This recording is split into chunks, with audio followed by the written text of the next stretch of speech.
Welcome to In Brief series. Today, I'm going to ask questions shedding light on Ben Jonson. First, how did Camden influence Jonson's early life? Why was he imprisoned? William Camden probably instilled into him that taste for the classics, which was to influence strongly the subsequent work of the dramatist. The Privy Council ordered all London theatres suppressed as a result of the performance of a play now lost, The Isles of Dogs. Probably for his share with Nash in the writings of this play, Johnson was imprisoned in the Marshalsea until an order was signed on October the 3rd for his release. How did Johnson's Every Man in His Humour adhere to the requirements of classical comedy? How did the later version show Johnson's essential dramatic theory for all his comedies? In its preservation of unity of tone, its observance of the unities of time, place, and action, and its truth to what is typical or normal in action and character, the play shows a definite adherence to the requirements of classical comedy as formulated by Renaissance criticism, notably by Sidney in his Defense of Boissy, published in 1595. The prologue to the later version of the play presents Jonson's essential dramatic theory for all his comedies. He here expresses condemnation of the wildly romantic tendencies in the drama and declares his purpose to, I quote, show the image of the times by employing deeds and language such as men do use, and to make follies, not crimes, his chief consideration. Johnson's play Sejanus. For the story of Sejanus, Johnson relied mainly upon Tacitus' Annals and Dean's Roman history, but he drew details from Sejanus' life of Tiberius, Juvenal's tenth satire, and Seneca's De Tranquillitate. Although he departs but little from his sources, the play is far more than a mosaic of translated passages, for he has thoroughly recreated and quickened his materials by the imaginative treatment required of the dramatist. He doesn't adhere nearly so closely to classical technique as in his earlier plays, but he achieves greater coherence and displays more constructive skill. In stressing the arrogance and fall of Sejanus, Johnson was influenced by the medieval conception of tragedy, still surviving in the popular mirror for magistrates. The play was not and never can be popular.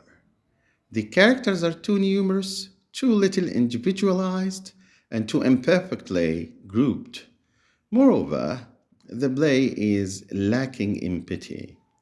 As Herford says, Johnsonian tragedy suffers from an inner poverty in the humanities of the heart.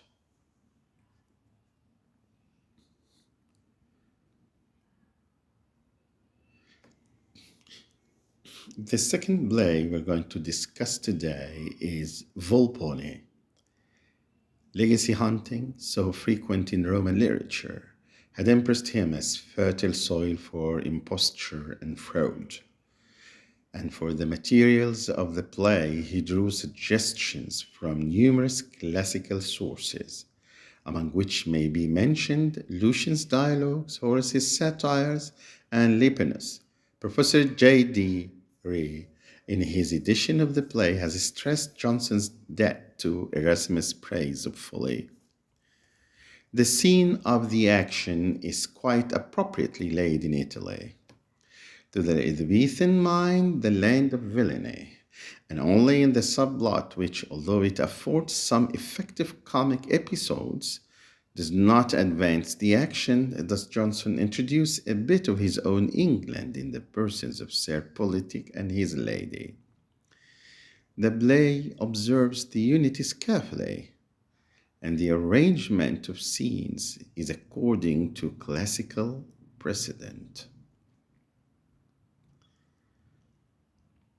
The third play today is The Alchemist. The construction of the play reveals the hand of the master. All the unities are rigidly observed.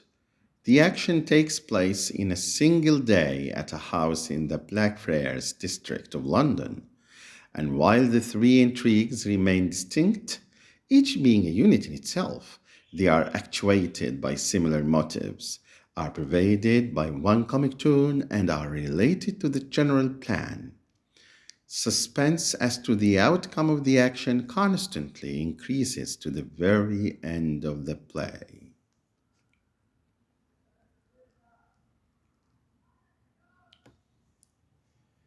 Johnson's attempts at pastoral drama.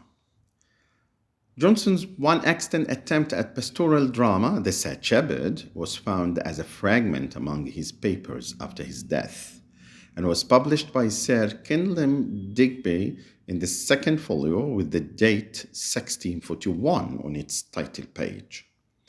The circumstances and exact date of its composition are still to be ascertained, but there is some reason for regarding it as the work of the author's last years. Johnson here turns aside from examples set by his predecessors in the type and boldly strikes out to produce a truly English pastoral play. He suppresses satire and symbolism, and for Arcadia, with its shadowy shepherds as main characters, he substitutes Sherwood Forest with Maid Marian and Robin Hood, and his merry men instead of the satire of conventional pastoral tradition. He introduces Maudlin the Witch and Buck Harry, in thus subordinating or ignoring many of the time-worn conventions of the pastoral and introducing freshness and real life. Johnson was reverting to the practice of the first pastoral poet, Theocritus.